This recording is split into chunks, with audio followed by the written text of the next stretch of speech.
और मैंने खोजना शुरू किया तो पता चला भारत में सबसे ज्यादा गाय का कत्ल भारत की सरकार कर रही है,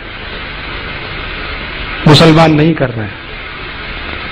और इस देश में ऐसे कई मुस्लिम समाज हैं जिनको मैं जानता हूं जो गाय को वैसे ही पालते हैं जैसे आप पालते हैं। आप कभी आइए, गुजरात में कच्छ नाम का एक जिला है। कच्छ जिले में एक नहीं सैकड़ों मुसलमान नहीं हजारों हैं जो गाय पालन करते हैं। गाय का दूध बेचते हैं, दूध में से दही बनाते हैं, दही से मक्खन निकालते हैं, मक्खन से घी बनाते हैं और बेचते हैं। आप राजस्थान में आइए, बीकानेर, जैसलमेर, बाड़मेर, ये तीनों जिलों में एक नहीं हजारों मुसलमान हैं जो गाय पालते हैं, गाय का दूध बेचते हैं, दूध में से मक्खन बनाते हैं, फिर घी बनाते हैं और धंधा करते हैं। राजस्थान का एक इलाका है अलवर, मेवात क्षेत्र कहते हैं। पूरा मेवात क्षेत्र जो है ना मुस्लिम समाज के भाइयों से डोमिनेटेड है। वहां एक नहीं सैकड़ों मुस्लिम भाई हैं जो गाय पालते हैं, गाय का दूध पीते हैं, गाय के दूध से दही बना के वैसा ही घी और बिजनेस करते हैं। मुसलमान गाय नहीं काटते। ये बहुत बड़ा भ्रम है जो हम हिंदुस्तानियों के बीच में फैलाया अंग्रेजों ने, और ये भ्रम फैलाया था अंग्रेजों की रानी ने, जिसको हम दुर्भाग्य से विक्टोरिया कहते रहे हैं। उसने एक चिट्ठी लिखा था 1894 में। अंग्रेजों का एक अधिकारी हिंदुस्तान में था, उसका नाम था लैंसडाउन, गवर्नर था इस देश में। उसको एक चिट्ठी लिखा, विक्टोरिया ने चिट्ठी लिखा कि देखो, हम भारत में जितने कत्ल खाने चलाते हैं उनमें सबसे ज्यादा गाय कटती है। ये भारत के हिंदुओं को पसंद नहीं है क्योंकि ये उनकी अधिष्ठात्री है, माने हम उसको पूजनीय मानते हैं, मातृ समान मानते हैं। हिंदुओं को पसंद नहीं है और वास्तव में मुसलमान भी नहीं पसंद करते गाय को मारना और उसको खाना। गाय तो हमारे लिए काटी जाती है, माने अंग्रेजों के लिए काटी जाती है।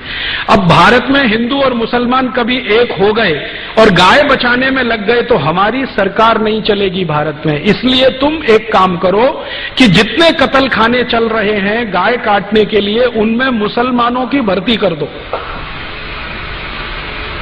और हिंदुओं को बताओ कि गाय देखो मुसलमान काट रहे हैं। तो हिंदुओं की भर्ती नहीं, मुसलमानों की भर्ती कर दो। हिंदुओं को बताओ कि गाय मुसलमान काट रहे हैं, कट हमारे लिए रही है, काट रहे हैं मुसलमान, खाते नहीं है, हम खा रहे हैं, काट रहे हैं ये। हिंदुओं को जब ये पता चल जाएगा, ये दोनों एक दूसरे को लड़ मारेंगे और ये लड़ने लगेंगे तो हमारी गद्दी सुरक्षित रहेगी और हम भारत पर 1000 वर्ष तक राज करेंगे। ये विक्टोरिया की चिट्ठी है, लैंसडाउन को 1894 में लिखी गई। इस चिट्ठी से पढ़कर मेरे समझ में आ गया कि पॉलिटिक्स क्या है इस देश में। पॉलिटिक्स ये है कि गाय कटे अंग्रेजों के लिए और लड़ते रहे हिंदू मुसलमान। हम एक दूसरे को गाली देते रहे, एक दूसरे की टांग खिंचाई करते रहे और अंग्रेज मजा करते रहे। इस तरह से अंग्रेजों ने वो एक जो पॉलिसी है ना, बांटो और राज करो, डिवाइड एंड रूल, वो ये है। तो इस डिवाइड एंड रूल में हमको फंसाया, गाय को कटवाया और एक दो नहीं करोड़ों गाय को कटवाया इस देश में। एक कत्ल खाना जो कलकत्ता से शुरू हुआ, धीरे धीरे भारत के हर कैंट एरिया में फैल गया। 350 कैंट एरिया अंग्रेजों ने स्थापित किए, 350 कत्ल खाने बना दिए। गांधी जी इन्हीं की खिलाफत करते थे अंग्रेजों के जमाने में। गांधी जी को बार बार लगता था कि ये कत्ल खाने बंद होने चाहिए। और गांधी जी के पहले एक और बहुत महान व्यक्ति हुए इस देश में जिनको बहुत पीड़ा होती थी इन कत्ल खानों के चलने से। उनका नाम था स्वामी दयानंद सरस्वती, जिन्होंने आर्य समाज की स्थापना की। उन्होंने तो अपने जीते जी एक फौज तैयार कर दिया गोरक्षा के लिए। स्वामी दयानंद सरस्वती ने एक संगठन बना दिया जिसका नाम आर्य समाज, आज तक जीवित है। 125 वर्ष पुराना संगठन है, कांग्रेस से भी पुराना संगठन है। कांग्रेस जो राजनीतिक दल है ना, उससे पहले का ये आर्य समाज है। इसका एक ही काम था, गोरक्षा करना।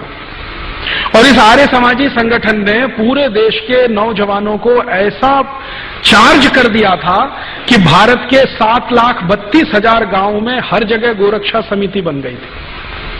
1870 से ये शुरू हुआ और 1894 में आकर ये आंदोलन अपने सबसे उच्चतम शिखर पर था। और 94 में जब ये आंदोलन उच्चतम शिखर पर था तो भारत के हिंदू, मुसलमान, सिख, ईसाई, जैन, पारसी, बौद्ध सब मिलकर गोरक्षा में लगे हुए थे। और अंग्रेजों के सामने एक प्रश्न खड़ा कर दिया था कि एक भी गाय कटेगी तो अंग्रेजों की खैर नहीं। तो अंग्रेज घबरा गए थे। इसी घबराहट में रानी ने चिट्ठी लिखी थी 1894 में कि अगर इस आंदोलन को तोड़ना है, हिंदू मुसलमानों को लड़ाना है, तो तुम ये काम करो कि सारे कत्ल खानों में मुसलमानों की भर्ती करो और हिंदुओं को बताओ कि गाय ये काट रहे हैं। और जब ये खबर अंग्रेजों ने फैलाई, उसके बाद इस देश में हिंदू मुसलमानों के दंगे शुरू हो गए। मैं आपको विनम्रतापूर्वक बताना चाहता हूं कि 1894 के पहले इस देश में एक भी हिंदू मुस्लिम दंगा नहीं हुआ। पहला हिंदू मुस्लिम दंगा 1894 दिसंबर में हुआ, रानी की इस चिट्ठी के बाद, और उसके बाद लाइन लग गई दंगों की। फिर क्या हुआ? आजादी का प्रश्न पीछे आ गया, गोरक्षा का प्रश्न पीछे आ गया, हिंदू मुसलमानों का सांप्रदायिकता का प्रश्न सबसे आगे आ गया। और अंग्रेजों ने लगभग 60-70 साल तक इसी आग को जलाकर रखा और इसमें समय समय पर घी डालते रहे। वो कभी भी ये दोनों एक ना हो जाएं, इसके लिए पूरी ताकत लगाकर अपने एजेंटों को उन्होंने भारत की बहुत सारी संस्थाओं में घुसा के बिठा दिया।